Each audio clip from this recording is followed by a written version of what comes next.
안녕하십니까? 여러분들하고 금융연수원에 주최하고 있는 DT 테스트 시험을 강의하도록 하겠습니다. 여러분들하고 1과목부터 4과목까지 강의를 맡게 될 저는 전윤범입니다. 최근에 아시는 바와 같이 금융기관들이 디지털 전환들이 계속 일어나고 있습니다. 보통 우리가 DX라고도 하는 이러한 DX의 전환에 발맞춰서 이 DT 테스트 같은 경우에 여러분들에게 지금 디지털 혁명이 금융회사에 어떻게 불고 있는가라고 하는 것을 인식하는 이해의 시험으로서 적정하지 않은가라는 말씀을 드리겠고요. 자, 그러면 이 과정에 대한 전체적인 내용들을 우리가 과목적으로 살펴보도록 하겠습니다. 이 본 과정인 경우에 보면 크게 두 가지 과정으로 나눠져 있습니다. 하나는 디지털 금융이라고 하는 이해와 두 번째는 활용입니다. 첫 번째 디지털 금융의 이해라고 하는 부분은요, 최근의 디지털 뱅킹으로의 전환에 대한 전반적인 이해입니다. 자, 디지털 전환의 전반적 이해라고 하는 것에서는 보면은 전통적 은행들이 디지털 전환을 하고 있죠. 여러분 피부에서 많이 느끼죠? 뭐 AI 안내라든지 챗봇이라든지 내부적으로는 백오피스나 미들오피스적으로는 여러 가지 심사 시스템이 자동화되는 이러한 움직임들이 굉장히 많이 일어나고 있고, 뿐만 아니라 영국을 중심으로 한 챌린저 뱅크, 미국을 중심으로 한 네오뱅크처럼 오로지 앱으로만 또는 은행업 인가를 받지 않아도 은행업을 하는, 우리나라 같은 경우에도 이미 그러한 일부분 내용이 있습니다. 핀테크 업무 중에 해외 송금 업무를 담당하는 소액 송금업이라든지 이러한 부분들, 그 다음에 대출과 관련된 부분들, P2P 대출 같은 이러한 다양한 핀테크 쪽으로 많이 나오고 있죠. 그래서 여러분들 요즘에 광고에 보면 핀이라는 말이 들어간 어떤 회사, 사실은 이제 앱 회사인데 뭐 핀트니, 핀다니 뭐 이런 다양한 회사들이 나타나고 있습니다. 그래서 첫 번째 과목은 디지털 전환의 이해인데요. 주로 디지털 뱅킹에 관한 얘기들을 담고 있는 것이 15점입니다.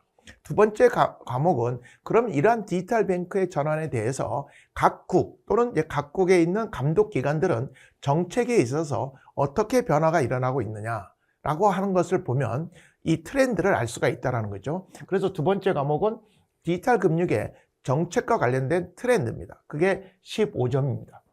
그래서 30점이 디지털 금융의 이해란 내용인데요.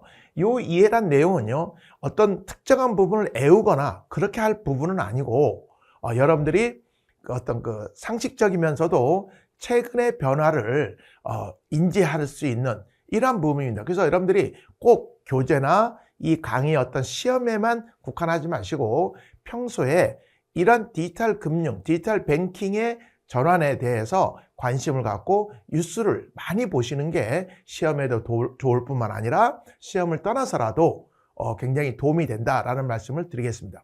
두 번째 큰 과목으로는 디지털 금융의 활용입니다. 자, 우리가 활용이 어떻게 이루어지느냐라고 하는 것이 디지털 금융의 기술인데요. 여러 분야에 우리가 기술하면 뭐가 떠오릅니까? AI, 그렇죠? 그리고 빅데이터, 여러 가지 네트워크로 관련된 블록체인 등등의 많은 기술들이 있습니다. 이러한 부분 등을 다루고 있는 게 디지털 금융 기술이라고 하는 과목인데요. 전체 4과목 중에서 50점을 차지하고 있는데 이 부분이 공부할 것도 아주 많고요. 조금 때로는 시험을 대비해서 좀 애워야 될 부분도 있습니다. 그래서 여러분들 강의를 듣는 것 중에서 공학계열이 있고 비공학계열이 있을 텐데, 비공학계열 분들에게는 이 디지털 금융의 기술을 통해서 내가 평소에 막연하게 가졌던 어떤 DX에 관한 기술에 대해서 좀 더 세밀하고 접근할 수 있는 좋은 기회가 아닌가, 이런 말씀을 드리겠습니다. 그래서 이 디지털 금융의 기술과 관련돼서는 부속책이 있다라는, 그래서 AI와 빅데이터에 관한 책이 한 권이 있고 블록체인에 관한 책이 한 권이 있습니다. 그래서 이 두 권도 시험 안에서 다루고 있고요. 이 자료에서는 최대한 거기서 꼭 알아야 될 내용을 포함해서 자료에 썼다라는 말씀을 드리겠고요. 끝으로 네 번째 과목으로서는 네 번째 활용, 디지털 금융의 활용에서 마케팅에 관한 겁니다. 특히 여러분 최근에 보면 뭐 알파 세대, 그렇죠? 이런 알파 세대의 등장, 그리고 생성형 AI 많이 듣죠. 또는 뭐 대화형 AI, 이러한 내용들이 추가됐고, 또 다양한 어떤 우리가 이제 심파일러, 금융 이력이 부족한 사람들에 대한 포용 정책, 뭐 이런 것들을 갖고 마케팅이라는 과목으로 20점을 담고 있습니다. 그래서 전체 100점에서 50%는 디지털 금융의 기술의 쪽이다라는 말씀을 드리겠고요. 마케팅이 20문제, 디지털 전환의 이해가 15문제, 정책 트렌드가 15점. 그렇게 해서 100점을 주고 있다는 걸 여러분들이 아셔야 됩니다. 특히 다시 한번 강조드릴게요. 디지털 금융 기술은 꼼꼼히 공부하셔야 된다라는 말씀을 드리겠습니다. 이 디지털 전환의 이해나 정책 트렌드의 변화는 큰 틀에서 여러분들이 이해하시면 되겠습니다. 그러면 세부적으로 한번 가보시면 디지털 전환의 이해 몇 점이었죠? 15점이었습니다. 디지털 뱅킹이라고 하는 것이 우리가 최근에 얘기가 되고 있는 챌린저 뱅크 또는 네오 뱅크 이런 것들이죠. 여러분들이 알고 있는 인터넷 뱅크, 우리나라 보면 카뱅, 토뱅, 그다음에 어디 있습니까? K뱅 이런 인터넷 뱅킹을 얘기하는 게 아니라 디지털 뱅킹입니다. 그래서 진정한 디지털 뱅킹에 대해서 어떤 움직임들이 있는지, 심지어 요즘은 웹이 없죠. 웹이 없고 앱으로만 많이 하고 있는데, 특히 우리나라 같은 경우에는 K뱅크 같은 경우도 웹을 영업을 이제 중단하고 앱으로만 하고 있는 그런 움직임을 볼 수가 있는데요. 디지털 뱅킹이 어떠한 배경에서 나왔는지 이런 것들하고, 두 번째는 디지털 뱅크의 본질은 어디서 찾아야 되느냐, 그리고 디지털 뱅킹의 어떤 성공하려면 디지털 경제권이라고 하는, 즉 데이터 경제 시대, 데이터를 어떻게 활용할 것이냐. 우리가 아무리 보석이 많아도 구슬이 많아도 그걸 꿰어야 되잖아요. 그래서 우리가 보통 그걸 데이터 마인이라고 하는데, 데이터를 광산에서 캐내서 그걸 어떻게 활용할 것이냐라고 하는 디지털 경제권이라고 하는 거에 얘기. 그 다음에 뉴노멀 시대의 디지털 뱅킹은 어떤 모습들로 전환되고 있느냐, 새로운 디지털 뱅크의 모습 또는 전통 은행들은 어떻게 변화하고 있느냐. 그 다음에 이제 2024년에 이번에 새로운 교재가 나오면서 추가된 항목인데요. 결제 방식이 어떻게 변화하고 있느냐. 과거에 어떤 차익에 대해서만 결제했던 것이 지금은 실시간으로 총액 결제 방식으로 변하고 있는 그러한 변화 움직임. 특히 미국의 이제 연준의 패드나우가 어떻게 변하고 있는지를 우리가 결제 방식의 변화, 이런 결제 방식 변화도 결국은 큰 틀에서 보면 디지털 혁명 안에서 있을 거고, 최근에 많이 얘기하고 있는 컨트롤 뱅크 디지털 커런스, 이 CDBC라고 하죠. 중앙은행에서 발행하는 어떤 통화, 우리가 암호화폐하고는 좀 다른 개념이죠. 중앙은행의 디지털 화폐라고 하는 그런 관점에서 우리는 접근해 볼 수 있다라는 거죠. 그리고 끝으로 이종업종들, 즉 금융회사가 아닌 많은 핀테크 회사들이 금융업종으로 진출되고 있는 그러한 부분 등을 한번 참고로 우리가 볼 수가 있게 됩니다. 이러한 것들이 1과목 디지털 전환의 이해 부분으로 있고요.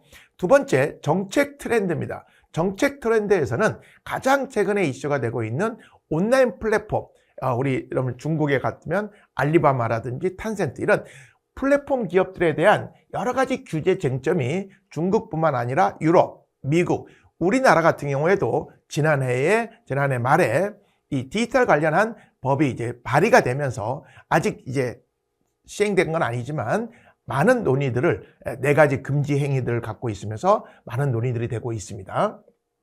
그 다음에 디지털 경제와 그러다 보니까 이제 디지털 보호주의, 국가가 자기들의 국가 안에서 일어난 데이터를 밖으로 유출이 안 되도록 보호주의. 그 다음에 정책 변화 속에서의 디지털 금융의 혁신은 어떤 혁신들이 일어나고 있느냐. 새로운 서비스의 출현, 데이터 3법. 벌써 3년이 됐습니다만은 데이터 3법이 통과되면서 개인의 정보가 가명 정보 또는 익명 정보를 통해서 많은 데이터를 활용할 수 있게 하는 데이터 3법이 통과된 내용 등을 이해하게 되고, 금융규제 샌드박스와 혁신금융, 우리 금융규제 샌드박스라고 하는 건 뭐냐면, 샌드박스, 모래밭이잖아요. 법을 어떤 필요로 하는 것들을 법을 바로 바꾸는 게 아니라 2년간 한번 해보고 문제가 없으면 법을 바꾼다거나, 아니면 2년 더 해봐, 이렇게 해서 그때 상황을 보면서 법을 바꾸는, 이걸 우리가 혁신금융 서비스라고 하거든요. 그래서 우리가 금융규제 샌드박스 하면 대부분 다 혁신금융 서비스로 얘기를 합니다. 요 혁신금융 서비스에 대해서 여러분들이 한번 살펴볼 건데, 여러분들이 나중에 뭐 디지털 관련한 공모전이나 이런 것들에 관심이 있으신 분들은 이 혁신금융 서비스에 들어가 보시면 지금 수백 건의 지금 진행되고 있는 것들이 있거든요. 거기에 이미 되고 있는 것들은 제안을 해도 통과가 되지 않습니다. 이미 다 알려진 거죠. 이런 것들로 한번 우리가 볼 필요성이 있어요. 최근에 디지털 변화의 움직임이 어떤 건가? 그 다음에 혁신 기술과 서비스의 결합.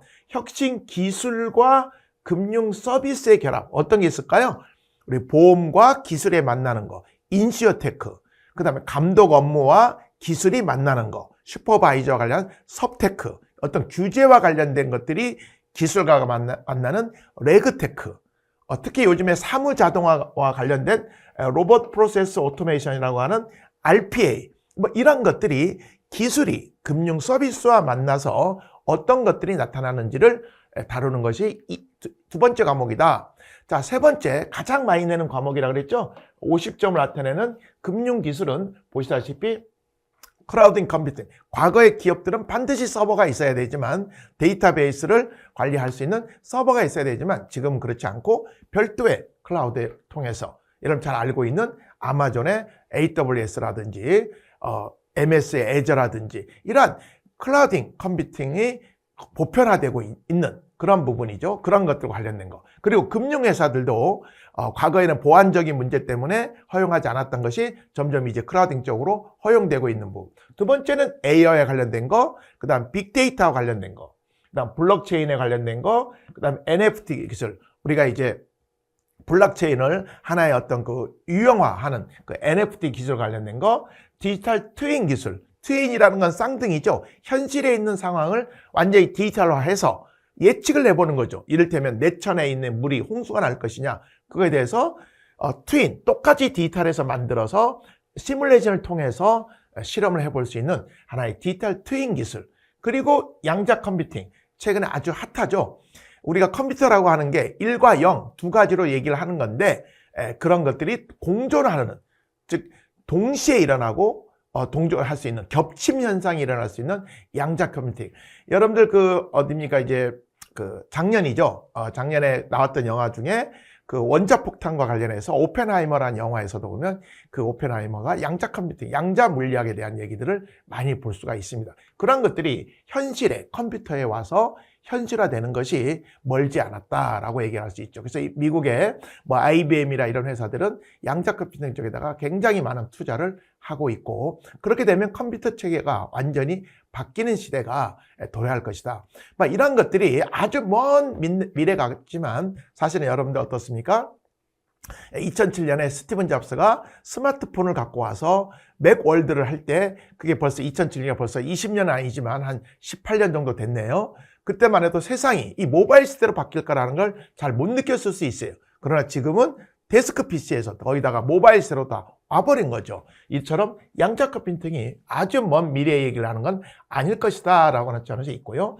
디지털 인증 기술, 요즘은 여러 가지 신분증과 관련한 어떤 증명과 관련해서 플라스틱 카드가 아니라 어떤 디지털상의 인증 기술들이 많이 발전하고 있죠. 특히 여러분들 해외 입출국 할 때도 과거에는 반드시 어떤 실물을 보여줘야 되는데 점점 디지털 인증을 통해서 출입국을 할 수 있는 것을 볼 수가 있습니다.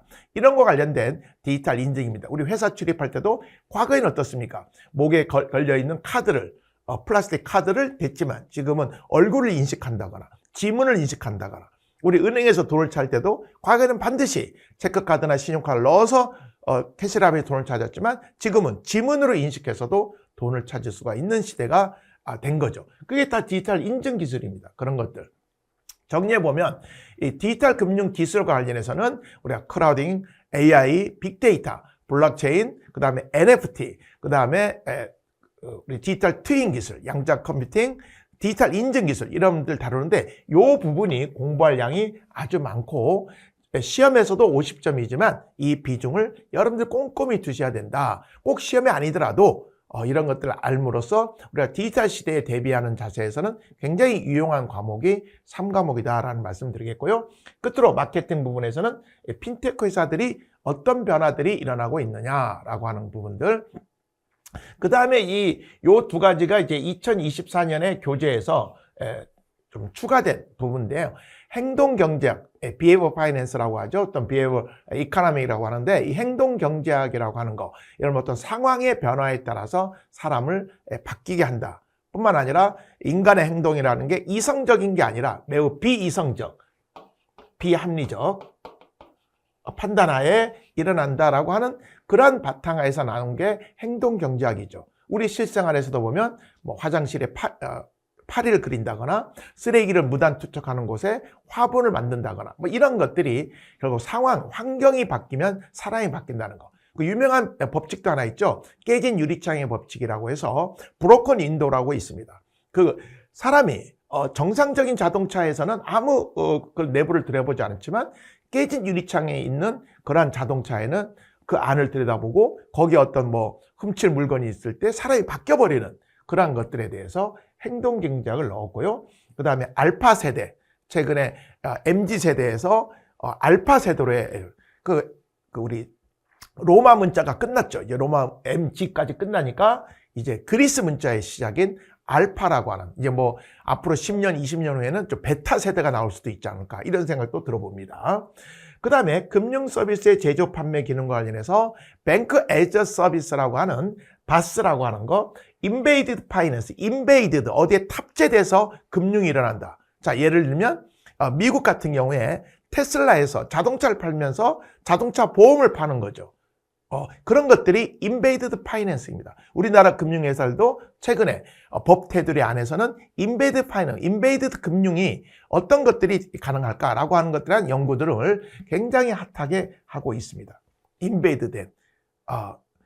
다만 우리나라는 아직 자동차 판매회사가 자동차 보험을 판매할 수는 없습니다. 그러나 최근에 보면 보험 비교 판매 서비스가 올해 2024년에 허용이 되면서 시작이 됐습니다.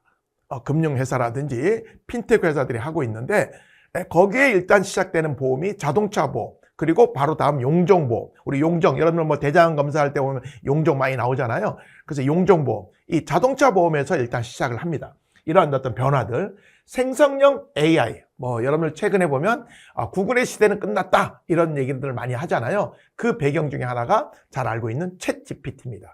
챗GPT의 무료 버전과 유료 버전은 확실히 다릅니다. 유료 버전을 써보면. 그래서 이 생성형 AI, 과거의 데이터를 갖고 자체를 분석하는 정도에서가 아니라 그 데이터를 갖고 새로운 걸 만들어내는, 생성하는 생성형 AI에 대해서 이번에 이게 2024년에 추가가 된 내용입니다. 이런 부분을 볼 거고요. 끝으로 다양성, 편등성, 포용성, 포용금융이죠. 우리 금융도 어떤 소외된 사람들이 없게끔 포용금융입니다. 어떤 장애를 가진 사람들, 시각장애를 가진 사람들을 위해서 어떤 카드에 점자가 있는 거라든지 또는 카드가 가로 모양이 아니라 세로 형태로 있어서 어떻게 집어내요. 우리가 눈이 안 보이게 되면 카드를 어디에다가 어떤 방향으로 집어낼지 모를 수가 있잖아요. 그런 것들을 표시를 한다거나 뭐 이런 것들이 다양한 부분 등을 언급하고 있는 게 마지막 장입니다. 이렇게 해서 4과목, 디지털 금융의 이해라고 하는 거에서 2과목, 즉 디지털 뱅킹에 관한 이해, 두 번째는 정책 트렌드에 관한 이해, 그리고 디지털 금융의 활용이라고 하는 부분에서는 기술과 마케팅, 이렇게 해서 4과목이 이렇게 다른다라고 하는 것을 여러분 간략히 OT 정도로 진행을 했다라는 말씀. 자, 어떤 걸 공부해야 되는지 아시겠죠?